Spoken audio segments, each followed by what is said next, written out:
Oke gengs, gue pengen lanjut lagi. Gue bahas nomor 11 ya. Kayaknya kali ini gue bakal bahas sampai nomor 15. Bentar, gue nggak cas laptop dulu. Bisi mati. Nah, lanjut ya. Nomor 11, sebuah kipas angin berputar sebanyak 1200 tiap second. Itu informasi yang gue punya adalah, bentar ya, 1200 putaran tiap second. Itu kan berarti RPM ya, atau PTM kan, rotasi per menit atau putaran tiap menit. Satuannya kan berarti gini, bentar ya, gue tulis dulu, 1200 putaran gitu, putaran set, ya kan, per ya, dibilang per 30 second. Ini kan secara matematis. Jadi 1200 putaran per 30 detik. Pertanyaannya, periode dan frekuensi putaran kipas angin. Dia tuh mau nyari P sama F ya gengs. Ini semoga aja muka gue gak menghalangi ya. Gue gak bisa lihat muka gue sendiri soalnya. But anyway, yang ditanya tuh T sama F. Ini ditanya. Kita kemarin udah bahas ya di soal-soal sebelumnya. Lo kalau mau nyari frekuensi kan satuannya itu putaran per detik kan, ya nggak sih? Nah ini tuh dia putaran per detik. Artinya sebenarnya angka ini tuh udah langsung frekuensi tuh. Jadi tinggal gue hasilin aja kan langsung. Cukup to the point tuh. Jadi artinya frekuensinya langsung tinggal gue bagi. 1200 gue bagi 30. Gue coret 0 berarti 40 ya. Artinya frekuensinya langsung 40 Hz. Dan gue juga udah bahas sebelumnya, kalau menjadi periode dan frekuensi kan mereka berbanding terbalik ya. Kalau frekuensinya 40, periodenya akan jadi 1/40 kan. Udah. Yang kalau lo hitung berapa tuh? Berapa sih? 2,5/100 ya. Ya, ini kalau gue jadiin pecahan gini ya, 2,5/100. Ini kan kalau gue hasilin lagi, bentar gue males ngitung, berarti 0,025. Nah itu. Artinya jawabannya itu yang ini. Yang D ya. Frekuensi 40, periode 0,025. Oke, lanjut gengs. Gue yakin lo ya gue nggak salah kan? Bentar, ntar gue salah lagi. Bentar gue cek lagi. Enggak ya, nggak salah ya. Oke. Let's go. 12. Tony menghitung bahwa adiknya yang sedang naik komedi berputar 4 kali setiap menit. Lagi-lagi gue punya informasi itu ya, RPM. Oh berarti tadi bukan RPM geng, sekarang nih per second ya. Berarti ini gue sebut RPS lah ya, langsung frekuensi nih. Karena rotasi per second kan tuh, 30 detik. Itu ya, in case kita belum sepakat gengs. Lanjut dulu. Ini baru nih RPM nih, karena 4 kali setiap menit ya kan, itu RPM tuh. Berarti secara informasi diketahuinya itu yang pertama RPM sebesar gitu kan, berarti 4 putaran yang gue sebut, atau 4 rotasi, terserah, boleh juga kan lo tulis rotasi, 4 putaran per menit ya kan. Terus yang dibilang berikutnya, jika jarak adiknya dari poros komedi sejauh 3 meter.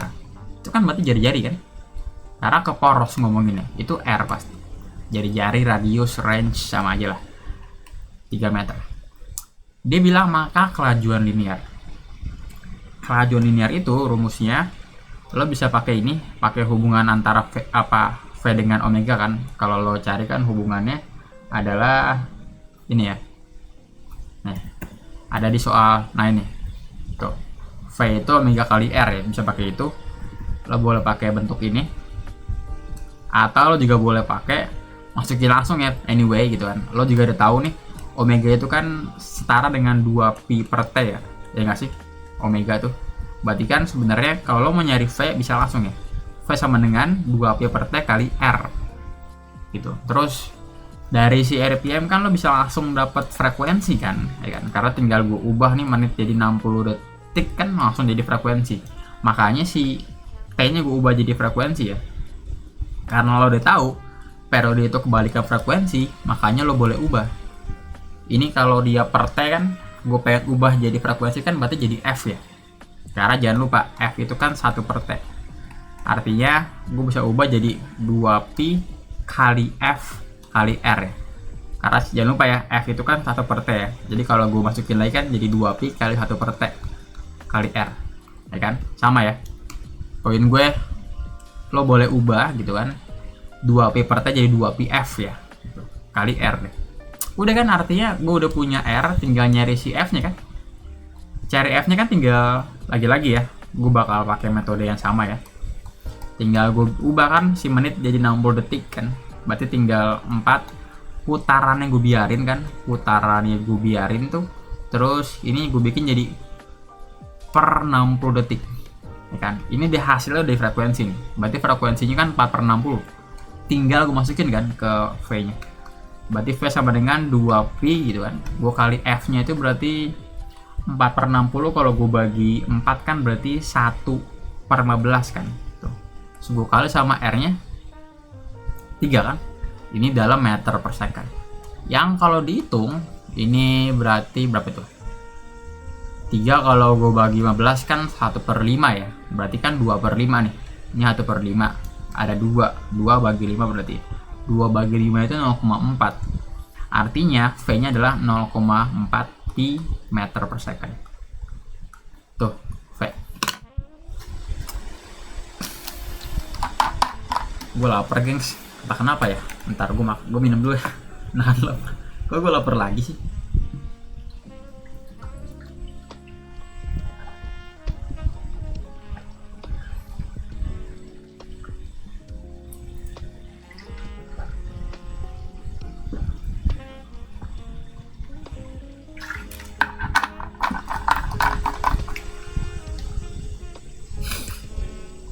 Oke. Lanjut gengs ya, lanjut.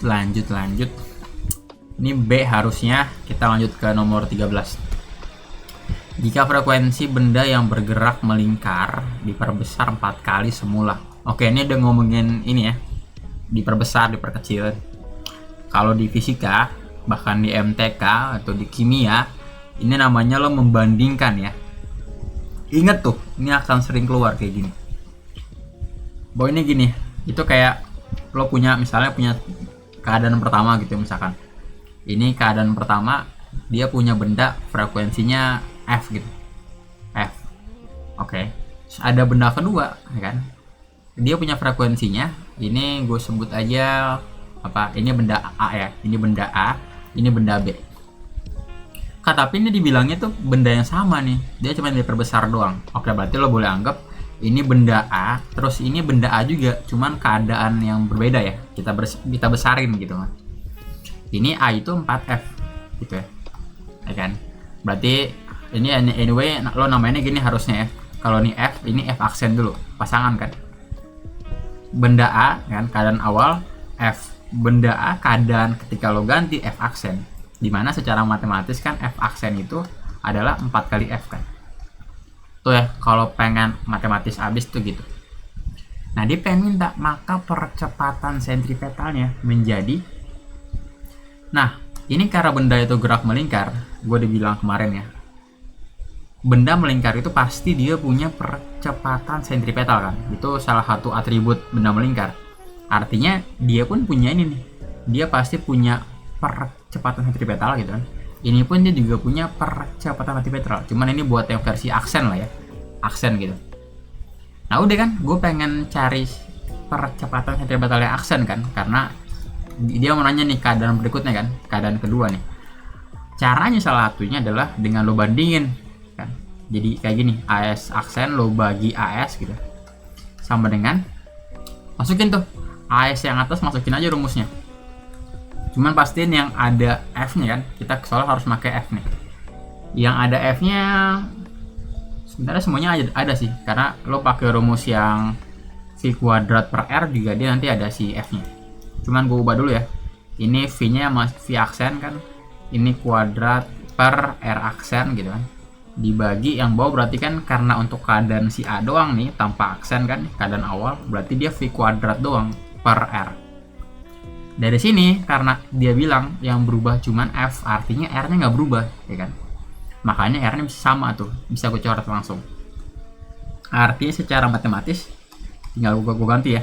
Ini V aksen kuadrat kan berarti sama aja kayak 2pi gitu kan. 2pi tadi ya. V itu kan setara dengan apa sih? 2pi tadi ya, yang ini nih. Nah, ini V kan 2pi FR kan.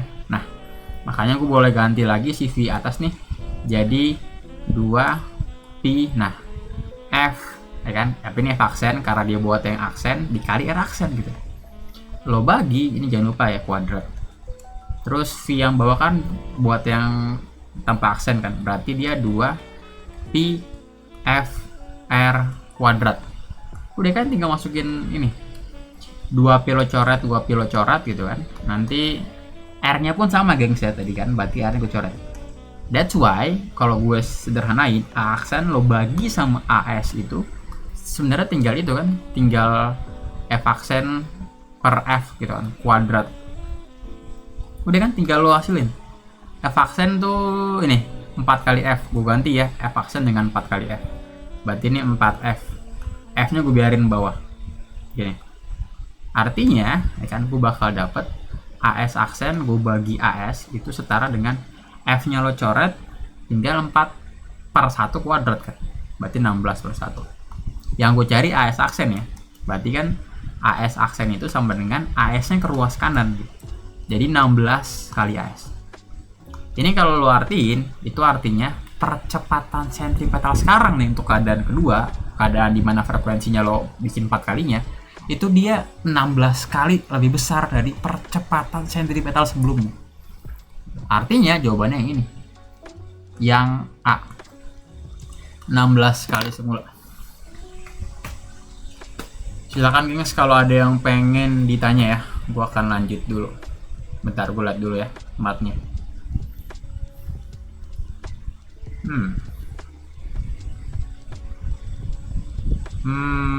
Oke. Ya benar ya, mat gue bener nggak salah. Ntar kalau gue udah salah ngitung lo tinggal bilang gue ya gengs ya. Salah ngitung terus. Oke, suatu benda bergerak melingkar beraturan. Lagi-lagi ya, benda melingkar itu syaratnya kan dia punya percepatan sentripetal, itu pasti tuh. Ini gue belum baca anyway ya, cuman itu pasti kan. Terus dia gerak melingkar, pasti dia juga punya kecepatan sudut ya kan, dan dia juga punya kecepatan tangensial. Ini kan syaratnya kan, maksudnya udah pasti ada gitu kan.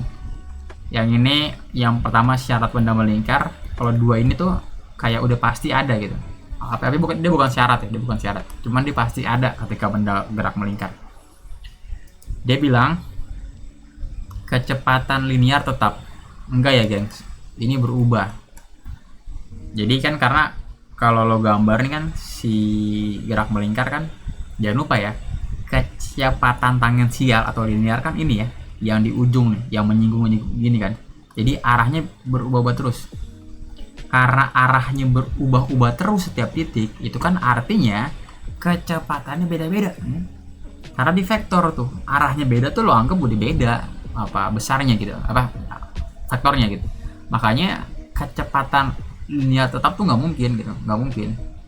Kecuali dia bilang besar kecepatannya tetap, itu benar, ya kan? Karena besarnya nggak berubah. Nah karena dia nggak bilang besarnya, kita anggap tuh dia ngomongin faktor ya. Jadi faktornya pasti berubah karena arahnya berubah. That's why yang A salah. Lanjut yang B, gaya sentripetal berubah. Enggak ya, karena kan gayanya dia tetap ke arah tengah kan.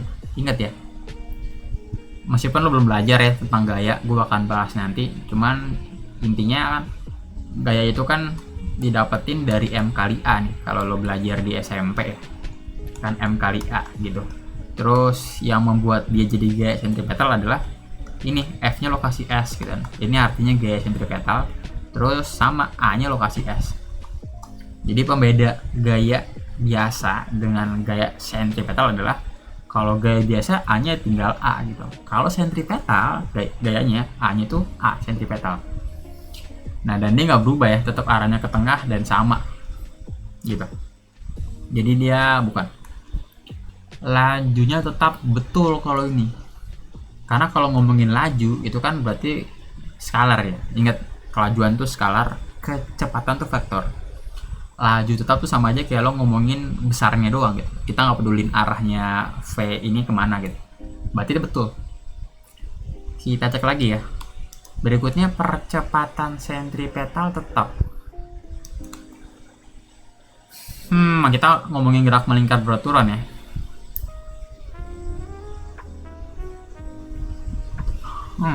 Menarik nih. Percepatan sentripetal tetap.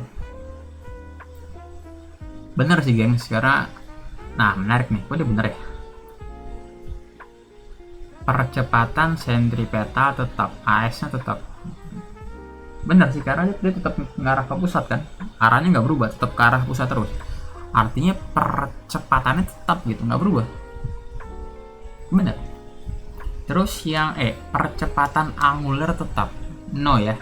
Dia kalau ada percepatan angular atau percepatan sudut gitu, maka dia nggak akan gerak melingkar beraturan gitu. Dia akan gerak melingkar berubah beraturan, makin cepat gitu, makin cepat. Jadi dari lambat dan makin cepat, makin cepat, makin cepat. Kalau ada dia gitu. Justru syaratnya untuk bisa dia tetap gerak melingkar beraturan itu artinya percepatan angularnya gitu kan. Percepatan angular ini tuh harus nggak ada ya, harus nggak ada, karena kalau ada dia malah nggak lapar nih gue. Kalau ada malah dia bukan GMB, dia GMBB, jadi harus nggak ada. Problemnya ini ada dua jawabannya gengs.